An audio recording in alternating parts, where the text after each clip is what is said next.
What is a flip-flop? So a flip-flop is a traditional West Marin style and way of cooking an entire deer leg. What you're doing is you're flash searing your meat. It works with any animal that doesn't carry trichinosis. You have one seared side and one really rare side. And that's what you're shooting for with every cut. So essentially it's a centerpiece for a party, you know, and a great way to celebrate any animal that us as hunters have killed and be able to share it with the rest of the community. You guys have been doing it forever. Do you know the origin of the flip-flop? We're not really sure if it was the Portuguese or the Italians. I mean, at some point in the 1950s, my grandfather started doing it with venison from the hunting clubs out in West Marin. And the way that I understand it is he would travel from hunting club to hunting club and he would share this experience with the rest of the hunters and the rest of the hunting camps. And at that time in Marin County, you know, it was thought that there was anywhere from 300 to 350 different deer clubs hunting the coastal lands of West Marin County, West Sonoma County altogether. Over the past 10 years, it's been really easy to see, looking through social media, how important this flip-flop is to you and your family, and you single-handedly have resurrected it in a lot of ways, become a major part of your identity. Yeah, I mean, my name's Andy Mokel and I'm the flip-flop guy. Today we're going to go through the entire process with hopes that by the end of the video that we put together, everybody will have the confidence within themselves to go home and try this with their friends and their family and their circle of hunters and non-hunters alike. We do it right now? Absolutely, let's dive in. So right now what we're going to do, we have a rosemary bush. This is where we get all of our rosemary from. That should about do it. Cool. So this is one of the most important parts in this process. I'm going to go through a lot of salt and a lot of pepper. Our salt and our pepper shakers are full. Next we'll go into sauce. This is just the last of a bottle from last night when we did the tomahawks. What'd you think of the tomahawks? Dude, it was so good. It was so good. I'm gonna be hard pressed to do a steak another way at this point. The sauce is available at www.theflipflopguy.co. This sauce absolutely makes it, man. Oh yeah. It absolutely makes it. It's incredible flavor. You can see the amount of herbs and spices and stuff in there. It's just... Each one of these bottles can be doubled. Take your 7 Deadly Zins, fill your sauce bottle, shake it up. And the reason why I shake it up, it's going to get the rest of the contents inside that bottle. So right now we're just letting this leg thaw out. We're making sure it gets up to room temperature. We went through it, we cleaned off some of the silver skin a little bit. And yeah, man, we're just waiting for the magic to begin. Today we're cooking on the birch barrel. For me, as far as direct heat goes, I can get this thing cranking about 1100 to 1200 degrees, and that is absolutely imperative to the cook process. And how this goes is having it absolutely scorching hot. And with this, the design, this isn't too hot to stand next to? No, it actually, so that was a problem that I faced with other charcoal barbecues in the past. And one thing that I love about this product and this design, there's a vent over here, and as you can see, that closes it, that opens it, it creates a draft, it sucks air in and shoots it straight out the top, making it optimal for searing, and at the same time extremely safe, I guess would be the best way to put it. And you can cook below it as well, so there's 2 layers. There's 2 layers to this entire device, and one of the most beautiful things about it, right, the lid locks on. As you saw, the grate was showing before. The grate is now inside the lid. You can use that as an oven if you want to, or a smoker. And then when you go inside, we'll be cooking probably right about there. And if you look, there's a ladder. It goes all the way down the inside of the barrel. So I'll pull that out. I've got another charcoal pan in here.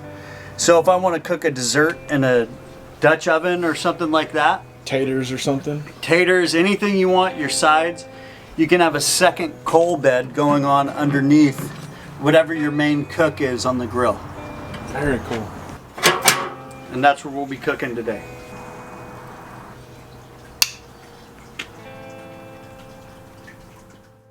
I am so grateful that Andy and his folks opened their home to me, ultimately giving all of you a front row seat into their world.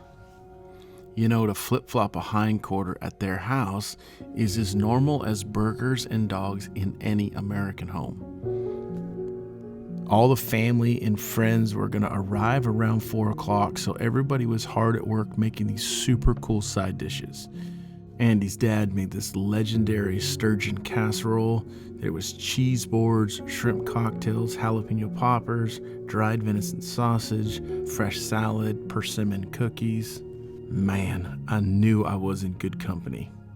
And then finally, all at once, Andy poured the coals into the birch barrel, set them on fire, and that means in 30 minutes, we're gonna start this flip-flop. So right now we're just getting the first side prepped. This is gonna be the first side that hits the barbecue face down. Okay. Yeah. Marinade, salt, and pepper. Yep. When somebody says, hey, we're doing a flip-flop, what's the first thing that comes to mind? Oh yeah, they're like, we're all in, we're coming. Yeah? Same thing. So usually there's not enough deer hams to make it work. Right. Have you ever done a flip-flop? Oh, absolutely, all the time. Oh, really? Oh, yeah.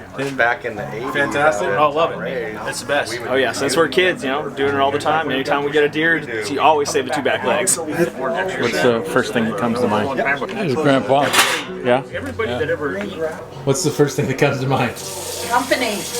Company? Lots of company. Lots of cooking.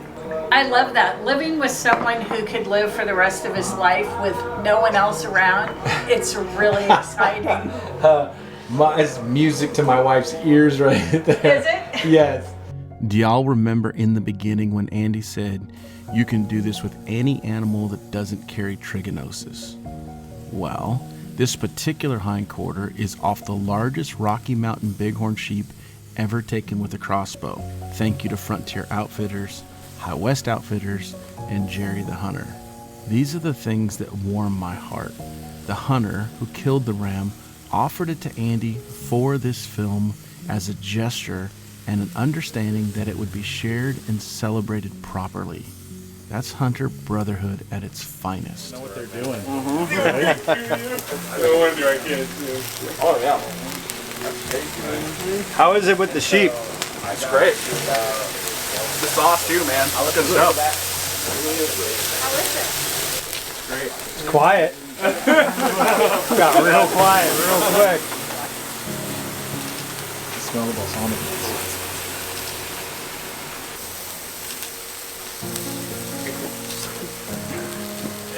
Good move. Good move. That's what we're waiting for. Yeah. Yeah, it's getting heavy. Yeah. You've done a bunch of these, brother. What's the first thing that comes to mind when you hear flip-flop? Oh, a good time. Yeah. Always. Always. Have you done one before? Have you? I never have, no. This is new? Yep, very good though. Grab one, Kenny. Okay. Really good. Tell them how you used to be a vegetarian. Yeah. Those days are over. Your story's out. So basically what we're doing right now is we're getting an extremely hot sear on this side, and we're basting the top side. And you just take off Flip it right over on top of the sub. tiny little 1/4 inch thick slice, load it up on the bread, and it's ready to be served. And you want to eat it piping hot.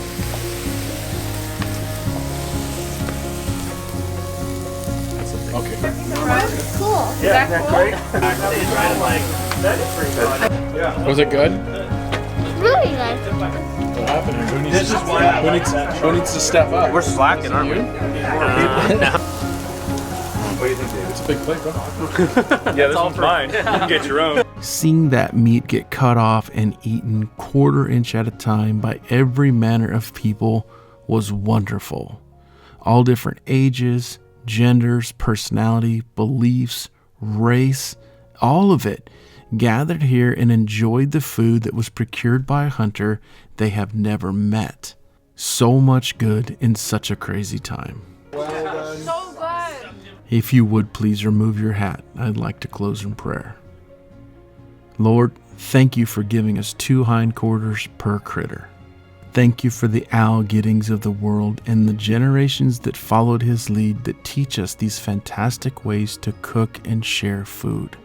Thank you for family. Thank you for friends. And thank you for the platform that allows us to share these positive messages with the world. In your name we pray. Amen.